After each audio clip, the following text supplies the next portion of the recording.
एक गरीब आदमी था। एक दिन वह राजा के पास गया और बोला, महाराज, मैं आपसे कर्ज मांगने आया हूँ। कृपया कर आप मुझे 5,000 रुपये दें। मैं 5 मंथ के अंदर आपके रुपए वापस कर दूंगा। उसकी बात पर विश्वास कर उसे 5,000 रुपये दे दिए। 5 मंथ बीत जाने के बाद भी जब उस व्यक्ति ने राजा के 5,000 रुपये नहीं लौटाए, तब राजा को मजबूरन उसके घर जाना पड़ा, लेकिन वहां वह व्यक्ति नहीं मिला।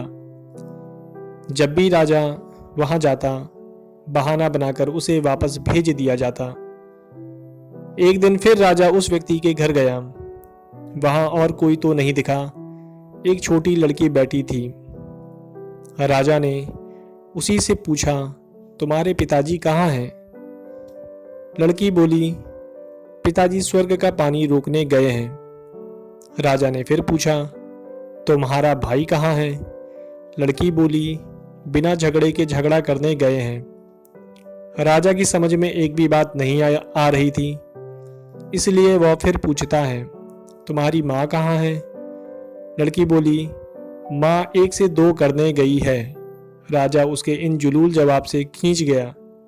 वह गुस्से में पूछता है, और तुम यह बेटी क्या कर रही हो? लड़की हंसकर बोली, मैं घर बैठे संसार देख रही हूँ। राजा समझ गया कि लड़की उसकी किसी भी बात का सीधा जवाब नहीं देगी, इसलिए उसे अब इससे इन बातों का मतलब जानने के लिए प्यार से बतियाना पड़ेगा।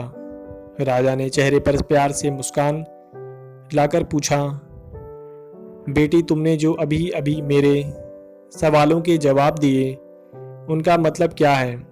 मैं तुम्हारी एक भी बात का मतलब नहीं समझ सका। तुम मुझे सीधे सीधे उनका मतलब समझाओ।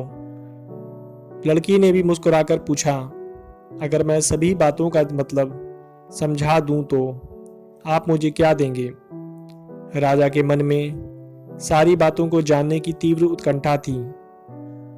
वह बोला, जो मांगोगी वही दूंगा।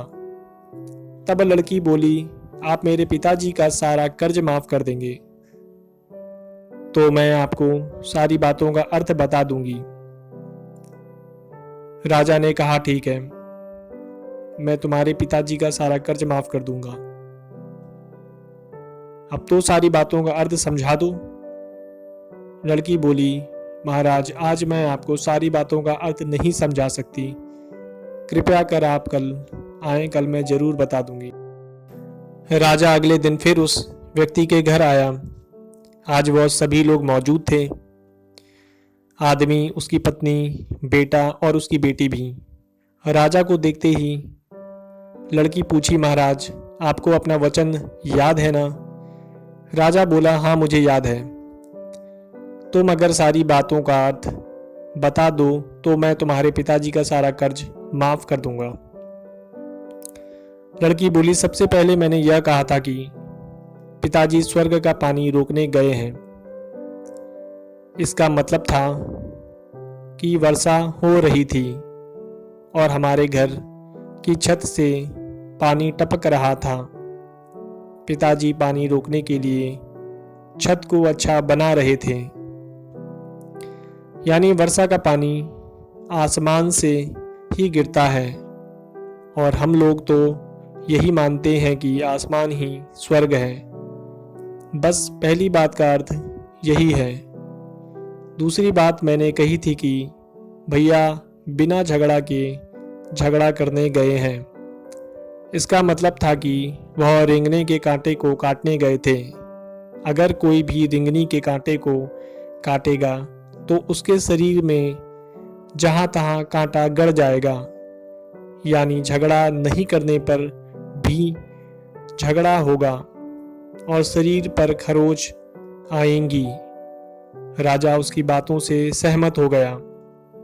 वह मन ही मन उसकी चतुराई की प्रशंसा करने लगा। उसने उत्सुकता के साथ पूछा, और तीसरी चौथी बात का मतलब बेटी? लड़की बोली, महाराज, तीसरी बात मैंने कही थी कि माँ 1 से 2 करने गई है। इसका मतलब था कि माँ अरहर दाल को पीसने यानी उसे 1 का 2 करने गई है। अगर साबुत दाल को पीस लिया जाए तो 1 दाने के 2 भाग हो जाते हैं, यानी यही था कि 1 का 2 करना। रही चौथी की बात, तो उस समय में भात बना रही थी और उसमें से 1 चावल निकालकर देख रही थी कि भात पूरी तरह पका है कि नहीं। इसका मतलब है कि मैं 1 चावल देखकर ही जान जाती हूँ कि पूरा चावल पका है कि नहीं, अर्थात चावल के संसार को मैं घर बैठे देख रही थी। यही कहकर लड़की चुप हो गई। राजा सारी बातों का अर्थ जान चुका था। उस लड़की की बुद्धिमानी भरी बातों ने आश्चर्य में डाल दिया था।